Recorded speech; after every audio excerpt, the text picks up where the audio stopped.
ব্যাংকের গ্রাহক সম্মানিত ভাইয়েরা, অত্র অঞ্চলের শরীয়তপুরের অত্র অঞ্চলের সম্মানিত গ্রাহক ভাইয়েরা, আসসালামু আলাইকুম ওয়া রাহমাতুল্লাহ।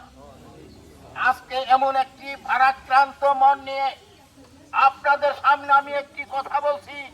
সেই কথাটি জাতীয় দৈনিক পত্রিকার মাধ্যমে আপনারা যথাযথভাবে পৌঁছে দেওয়ার জন্য চেষ্টা করবেন, আমি আপনাদের কাছে এই আহ্বান রাখছি।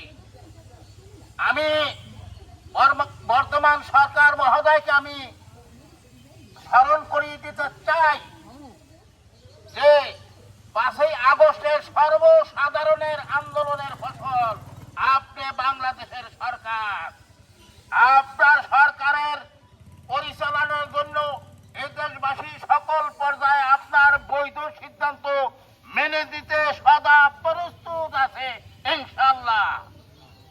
আর যদি কোন প্রকার জনসাধারণের এই যে ব্যাংকের পর্ষদের ব্যাপারে ব্যাংক পরিচালনার ক্ষেত্রে ওই যে অসাধুদেরকে ব্যাংকের ওই যে খোরশেদ আলমকে যদি ব্যাংকের পর্ষদে যোগদান করানো হয়, তাহলে এদেশের জনগণকে সাথে নিয়ে আমরা জোর প্রতিবাদ জানাচ্ছি।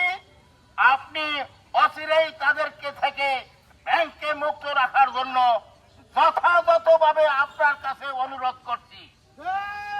আমি এ দেশবাসীর সকল জনগণের কাছে আহ্বান করছি, এই ব্যাংক আপনাদের